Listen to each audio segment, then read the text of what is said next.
Hi everyone, welcome again to Baden Hill. In this segment, which is the last video of our rights series of videos, I'm hoping that I can communicate clearly without giving you an overload of names that are hard to remember and hard for me to pronounce, honestly. I do not want to do a disservice to Africa, which is the subject of this video. And my apologies if I mispronounce anything or oversimplify the current situation there. So you need to understand that Africa is such a rich place. It's a place filled with potential, but it's also a place filled with conflict. And so this video is called Conflict and Cooperation. Let me start with a quote from William Wilberforce. Mr. Wilberforce is one of our old friends, and he is someone who championed the abolition of slavery all over the world. And we know that his work was just a small part of the work that was going on throughout the world and throughout history to abolish the heinous institution called slavery. So here's a quote. Africa, Africa, your sufferings have been the theme that has arrested and engages my heart. Your suffering no tongue can express, no language impart. This is a quote from a humble man about a continent that he never visited. But the people of Africa and their displacement to the colonies in America and in the Caribbean and also all over the world to the East Indies and such, it was heavy on his heart. He knew the hypocrisy of Christians claiming to be civilized and yet using people for their own gain. So that's something I want to remember.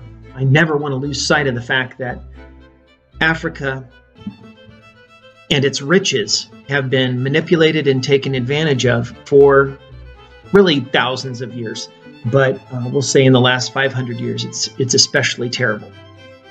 And so let's start by talking about Africa's resources and the results that a new beginning through revolution in the post-colonial era, what are the results that has produced? Well, first of all, we need to talk about blood diamonds. Now, blood diamonds have nothing to do with their color.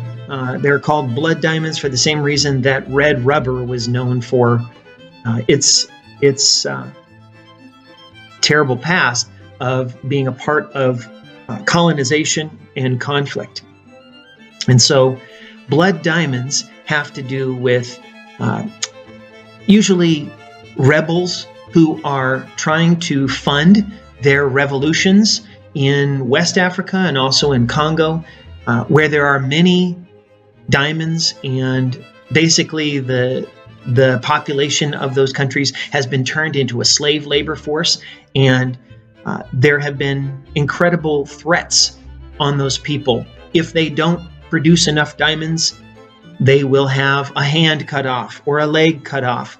And this kind of torture and horrible practice, it institutes fear in a population. And so, yes, they do produce. They find those diamonds. They are a part of the labor force.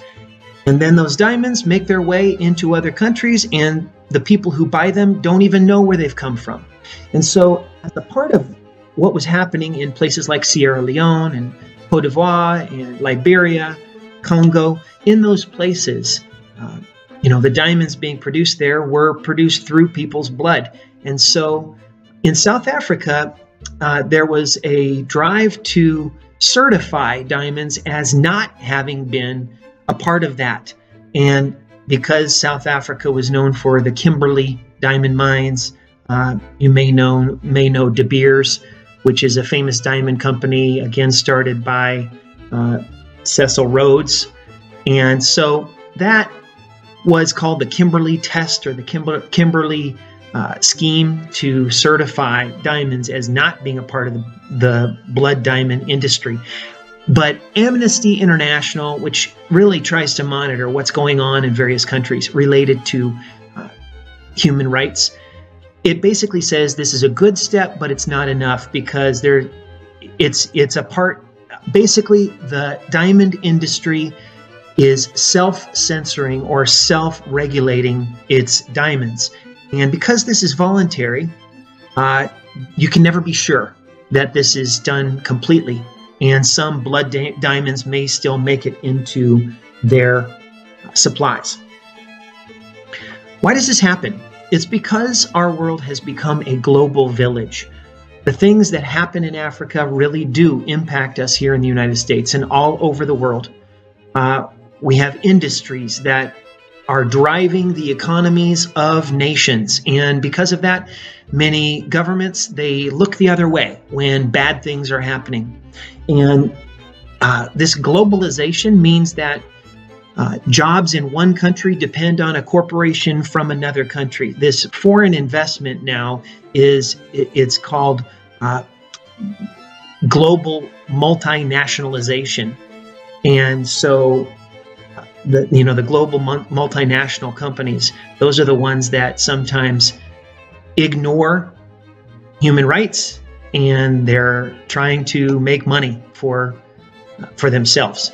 And it's a very difficult system, globalization. And we sometimes call this a global village because it's like we're living close together, even though we're thousands of miles apart. We do have a responsibility to one another, and that is the positive side of the global village. So remember that phrase, global village, and think how you are a good village member or not a good village member just by the choices you make in your life. One way that the United States has tried to regulate things like blood diamonds, products that are made in countries with poor human rights records.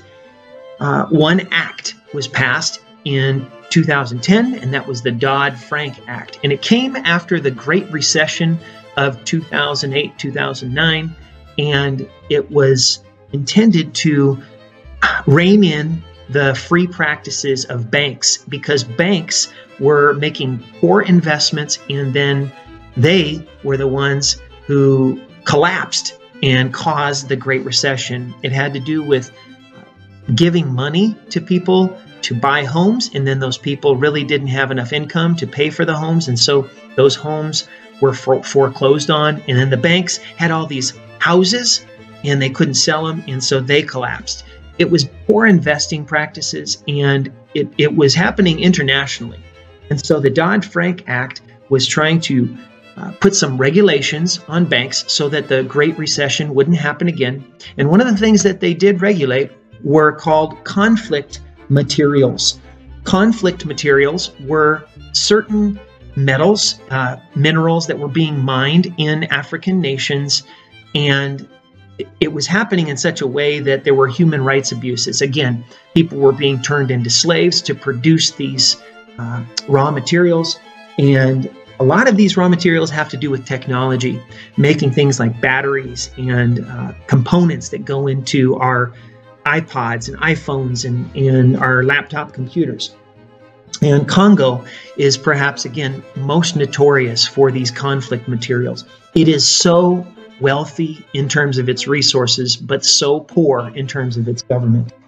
And four minerals that were being monitored were tantalum, and that name is very interesting. Tantalus was from Greek mythology. He was being punished in Hades, and he reached for grapes and the wind blew them away. He reached for water and the tide went out, and he wasn't able to drink or eat. The idea behind the story of Tantalus is that something is very hard to get, and that is tantalum. It's a very rare mineral, and it's a part of our technology all over the world today.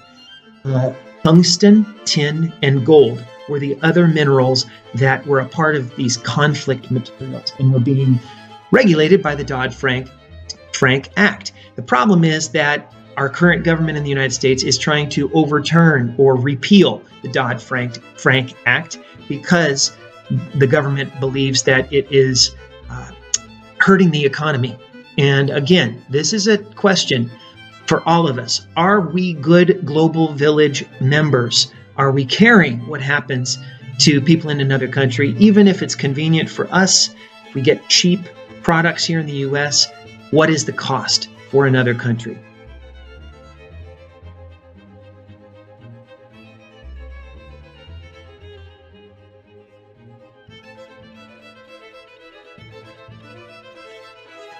This segment is the most complicated for the Africa section, but I'm going to try and make it quick. There are going to be quite a few names, and hopefully you'll be able to go back through this, and I'll have these names for you available to quickly research online if you need to. When we talk about Africa in this unit of rights, we need to take a look at their government. We need to take a look at how people are elected in African nations today, because that's a true sign that we, the people, are controlling the government and not the other way around. And Africa has a terrible, long history of dictators, even after those countries gained independence, like in the Year of Africa in 1960. And so we're going to talk first about Zimbabwe. Zimbabwe is a part of that Cecil Rhodes legacy. Remember, he was basically single-handedly able to control colonies of Southeast Africa. And that included basically an area called Rhodesia, Northern Rhodesia and Southern Rhodesia. And finally, those colonies gained their independence, and the southern part was called Zimbabwe. And Zimbabwe is just north of South Africa. It has rich resources and has been very successful in agriculture. The problem is it has been basically controlled by a dictator for most of its independence. That dictator was Robert Mugabe. And Robert Mugabe was someone who, he had a charisma and he had the ability to live a long life. And as a result, he stayed in power until just recently. Finally, in 2017, he's in his 90s. And yet he was still president of Zimbabwe, and the military overthrew him in a gentle coup d'etat. And so in 2017, finally, there was a new beginning, and Zimbabweans were dancing in the streets because of that. Well, Mugabe had been running against a man named Morgan Tsvangirai. Morgan Tsvangirai was very popular, and it looked like he would actually win the last election before this latest development. And he had great support, but President Mugabe also had a lot of support, and there was a lot of violence between President Mugabe's party and between Morgan Tsvangirai's party. And so there was repression of voting, suppression of voting, and basically Tsvangirai didn't win. It was expected that he would run again and that elections would be more closely monitored. But in 2018, in February 2018, Tsvangirai got sick, terribly sick, and died. As a result, there was a man named Chamisa, and Chamisa took over for Tsvangirai and ran in the next election, but he didn't win. And so there's still some belief that the elections in Zimbabwe haven't been clean. And the current president is President Mnangagwa, and he is basically he is in the same party as Mugabe, but because Mugabe was overthrown, Mnangagwa became the acting president, and he was elected, but Mugabe didn't support him. So the problem is that you still have one ruling party, and that's something that hasn't changed in Zimbabwe. So the current president is Mnangagwa. Thanks for letting me have a few times practicing that. Let's turn our attention to Kenya. Kenya is known as one of the main nations that gained its independence in the Year of Africa in 1960, and it came as a result of Jomo Kenyatta. Remember, we have discussed him. He was a revolutionary, and he was accused of leading the Mau Mau uprising, and he was put in prison as a result. But eventually, in 1961, he gained his freedom, and he became the head of the party, the political party there, and he was able to become president. Basically, he was prime minister, with the head of state being Queen Elizabeth, and then various other people. But then Kenya gained its full independence. Now, his son, Uhuru Kenyatta, became president recently, and he has been president and was recently in an election against Odinga. So Kenyatta and Odinga were running in the election for Kenya's presidency. And this is the son of Kenyatta, so it's the second Kenyatta. And Kenyatta won, but the election was declared to be fraudulent. You can see a pattern here. And so this is in 2017, in August, and in October, they had a redo, but Odinga refused to take part. Now, we don't know why someone would do this. Maybe they just give up because they don't believe that the election can be clean, or maybe there was pressure, or maybe there was a deal made. But the bottom line is Uhuru Kenyatta is still president of Kenya, and it's questionable that he should be president. It seems, again, just like in India, that there's a dynasty forming, and yes, we've had that in our own country, so we shouldn't point fingers. But we are praying and hoping for a better system in these countries. Nigeria is the third country we want to talk about. Now, an interesting thing had been happening in Nigerian elections. There was an agreement that Muslim should be elected, followed by a Christian. Because of the religious tension in that country, that was something that was agreed on. And that was strained with the candidacy of Goodluck Jonathan in 2015. And so he had been interim president because the president who was Muslim died in office and the Christian took over in office. And could he be elected then, even though he had been president? The main thing you need to know is Goodluck Jonathan did not win. And so that was a victory in Nigeria because it was the first time that someone other than the People's Democratic Party had won the election, had won the presidency. And the winner of the election was Muhammadu Buhari. So Buhari is the current president. And there are currently elections. In fact, it's something that's been kind of swirling around Nigeria right now because there has been question of whether those elections are going to be fair and safe. And there are always accusations that there will be terrorist attacks or violence. And so sometimes elections in these African nations are delayed. And this happened in Congo, which we'll talk about next, the Democratic Republic of Congo. It was delayed because there was an Ebola outbreak. So is that true, or is it an excuse by the ruling government to hold on to power? We always have to be a little bit suspicious and skeptical. So in Nigeria, the current election is between Buhari and Abu Bakr.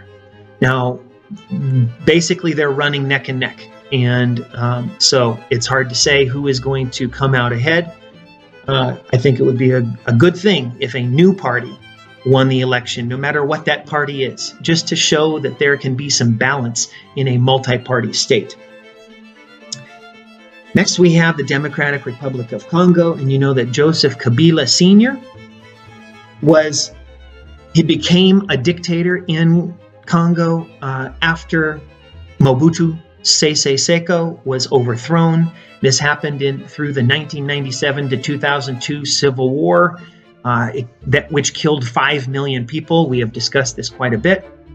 And so the main thing is that Joseph Kabila Sr. had been ruling, but then Joseph Kabila Jr. took over for him in the early 2000s. And he held on to power then, just like his father, even though he is the president of the country and there are elections. The elections always seem to be tainted. And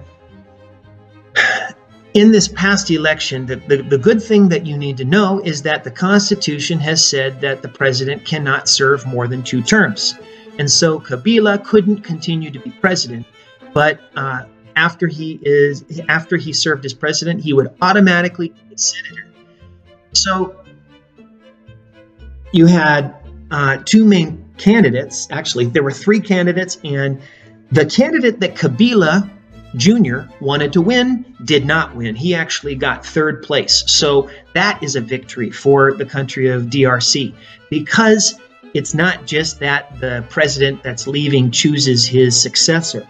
It seemed like a legitimate election. And so you had 2 candidates. You had Tshisekedi and Fayulu.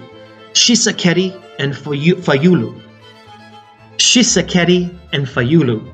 Okay, Tshisekedi is the one who basically it seems that he has come out as the winner in the election, but in the country of the DRC, the Catholic Church actually has a lot of influence, and the church has done a study and has determined that Fayulu actually was leading by 20 percentage points in polls. And it seems from the evidence that can be gathered that Fayulu should have been the winner.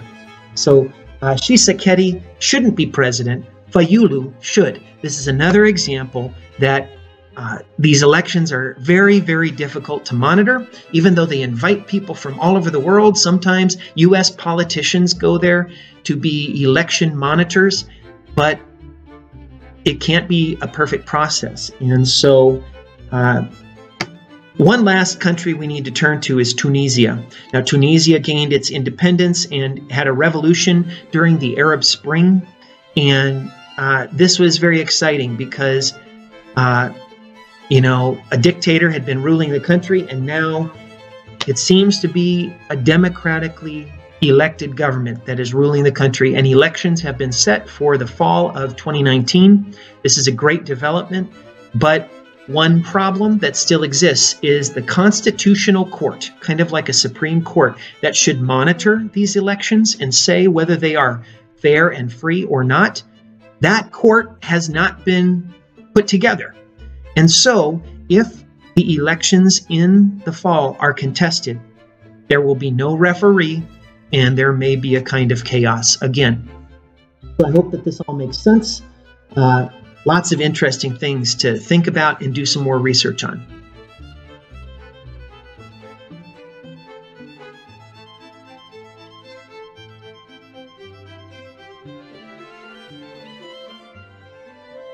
Africa is a massive continent with diverse nations. And yet, someone like Kwame Nkrumah, who was the leader of Ghana, he had a vision that Africa could all come together like the United States, and that would solve many of its problems as it coordinated resources and gave a voice to all the peoples of Africa. He was only successful in joining together with a couple of other nations, but he envisioned for the future that there would be an African Union. And in the early 2000s, it looked as if this might be happening, that the African Union might gain strength and eventually become like the European Union. One of the first leaders of the African Union, he wasn't really a president controlling the countries, but he was kind of a figurehead representing Africa, was Muammar Gaddafi, who had been declared a terrorist by the United States and who was responsible for the bombing of a jetliner over Lockerbie, Scotland, which killed hundreds of Americans. And the United States actually bombed Libya because of his efforts to create weapons of mass destruction. It happened in 1986. I remember the day the headline said that U.S. fighter planes or bombers had attacked Libya. And that was a time that was troubling because we weren't sure if the Soviet Union would respond. But this idea of an African Union, it may not have come totally to be a reality, but within the United Nations, African countries are gaining more and more influence and strength. And there are many good things that are being done as African countries have more and more of an identity with one another. One thing that's happened is peacekeepers. United Nations peacekeepers are soldiers that are taken from participating nations in order to help with a conflict in a certain area of the world. And this has happened in places like Kosovo, and it certainly happened in Africa many times. And so places like Somalia and Uganda, there have been peacekeepers sent to those areas to keep countries from thinking that they're fighting each other. And instead, they realize that they're part of an international community that's trying to work together. There are other organizations through the United Nations that are focusing on supporting young people in places like Africa and all over the world. UNICEF is a children's fund that raises money for impoverished children, especially in Africa, because the poverty rate is so high in African nations. And so I remember when I was little, there were little containers that we had at school, and we took them at Halloween, and instead of trick-or-treats, we collected money for UNICEF. The World Bank and the IMF are also through the United Nations. They were created by the Bretton Woods Conference in 1944 during World War II, when countries like France and Britain and the United States, they wanted to make sure that after the war, the countries of the world wouldn't just descend into anarchy and chaos. And so the World Bank is intended to help people, right? We've discussed this already with other countries, and the idea that the World Bank was willing to help India and help other countries, but it also means loans that sometimes can't be paid back. And if you know the music group U2, the lead singer Bono, actually he reached out to the leaders of the most wealthy nations in the West. We call them the G8 or the G7. And this group of 7 or 8 countries, they had basically an agreement, and it had to do with concerts that Bono was organizing called Live 8. And it is echoing the Live Aid concert of 1985. And so Live 8 was raising money by getting the most wealthy nations to forgive debts through the World Bank. And, debt relief was the key. Not just giving them money, but getting rid of some of the debt because they couldn't pay it back. And finally, you have the World Health Organization, known as WHO, and you also have the CDC from the United States reaching out to other countries. Now, my brother was able to be a part of the U.S. CDC's outreach in Ghana. And so the U.S. is helping African nations with their disease relief and their health management and health education programs. When there's an outbreak of Ebola or another disease, it's very important that African nations have support. And sometimes it means vaccinations or whatever might be necessary. So the African Union is actually supporting now its own CDC, and this is a great development. Again, you don't want nations to feel like they are little brother and they are beholden to other wealthier nations somewhere else, because that just recreates colonization. I hope that this gives you a little bit of information about what's going on related to African government today.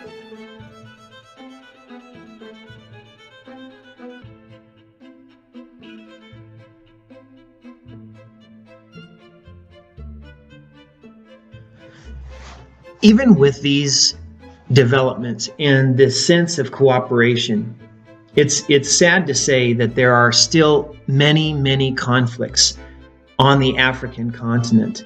And some of these have to do with age-old conflicts based on religion. You know that Islam spread across North Africa, and then it also began to spread southward over the centuries. And so in many nations, and I should say the east coast of Africa as well, was Muslim. And yet there were many missionary efforts on behalf of Christianity, and so many countries had many Christians. We've already talked about how the DRC has a strong Catholic Church. So you have this battle between Islam and Christianity, and sometimes in countries it's almost 50-50. We talked about Nigeria already. In the Central African Republic, there is a war going on, and this is a war that probably none of you have heard of. I had never really known about it, and it's because of a group called Seleka. Seleka is a terrorist group, and they basically have come down from Chad and Sudan and are involved in the Central African Republic. And in that country, we'll call it CAR. In CAR, traditionally, there have been quite a few Christians and only a small Muslim minority, 15%. But that has changed as there have been mass migrations. And so now you have more and more, almost a 50-50 representation in the country. And as a result, you have constant conflict. And Seleka is a scary terrorist organization that is threatening every town it takes over, very much like ISIS, which we'll talk about in a second. But I hope that you can pray for these conflicts, and we need to have reconciliation and understanding even across different religious groups. But when extremists are pushing a terrorist agenda, people live in fear. In Nigeria, there has been what is known as the cattle conflict. This is very interesting and different. You need to know that it has to do with a way of life, a sedentary farming way of life versus a nomadic livestock raising life. In the Bible, Abraham was a nomad, and he and Lot had disputes because they had all these livestock and they were fighting basically. And eventually Lot took his people and settled down and became sedentary, and Abraham still was very nomadic. So that's an example that might be familiar to you. This is an age-old conflict. And you have people who are farmers, and they want to protect their land for growing crops. And obviously they don't want livestock wandering in and eating their crops. And so it seems kind of silly, but it's not. This is their way of life. It's the way that they survive. And when their way of life is threatened, they get into physical confrontations and conflicts. 10,000 people have been killed over the last decade because of this cattle conflict in Nigeria. And a lot of times, the groups that are nomadic are Muslim, and the groups that are farmers, they are Christian. And so religion, once again, enters into it. Now let's talk a little bit about different kinds of Islam, because it's important that we understand that Islam has many groups. A group that has been very vocal recently, originating in Saudi Arabia, but active in places like Yemen, is Wahhabism. Wahhabism is a very extreme form of Islam, basically wanting people to go back to the way things were in the 700s AD, when Muhammad first started that religion. So Wahhabism has often led to violence and terrorism. You also have Sunnism, which is the mainstream Islam of Saudi Arabia and other nations like that. And then you have Shiaism, which is the kind of Islam in Iran and most of Iraq as well today. And so right there you see that these different kinds of Islam do lead to conflicts within the Middle East. Even though they're all Muslims, they still have very different ideas of how to do things and about their history. So how do we solve this problem? Well, education is the key. And I think, it's important to see that through education, you can learn about the world, learn about differences, and not just react out of fear, or out of some sort of hatred, and maybe overcome the idea of revenge.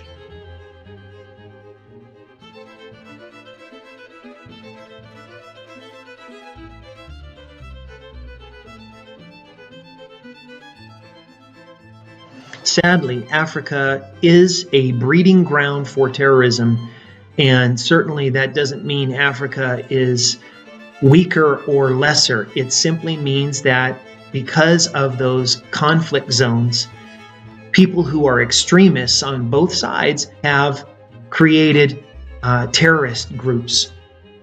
And some of the most famous are Al-Shabaab, which is functioning mainly in Somalia and has been an ally with Al-Qaeda. We'll talk about them in a second. Another group is Boko Haram, and Boko Haram operates in Nigeria, and they have been notorious, heinous, because they have kidnapped young students, girls at all-girls schools, in order to make them their wives, their forced wives. And so there has been a lot of abuse. Of course, there is always killing and other kinds of violence.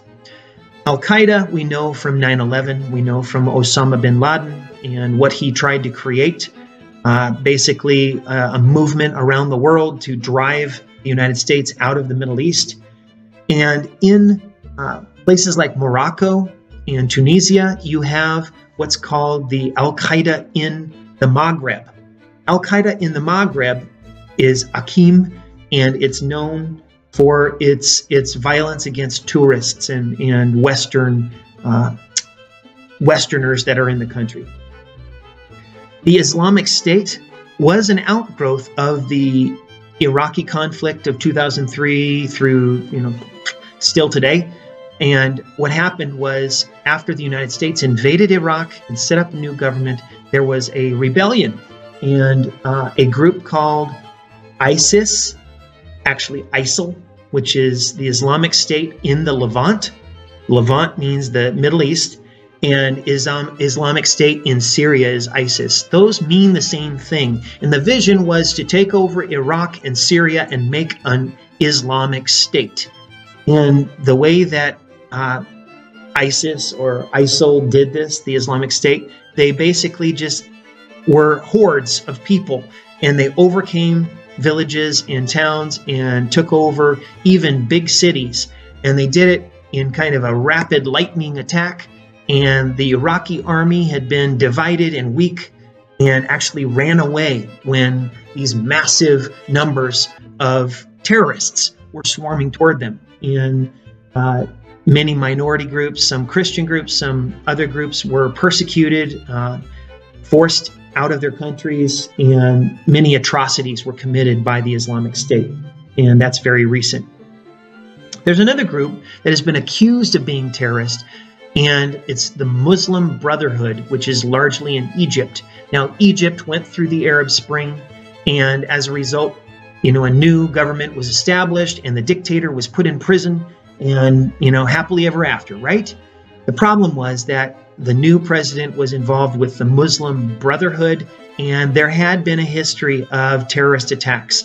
And what started happening was churches were attacked. Christian churches were attacked in this new era.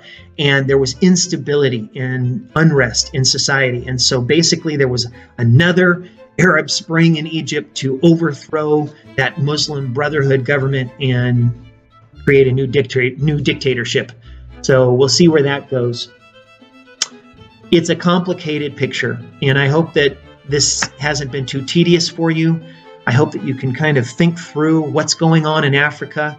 Africa is diverse. Even though we see patterns, we need to be careful when we generalize. And I know I've done some of that during this video, and I apologize, but thank you for watching.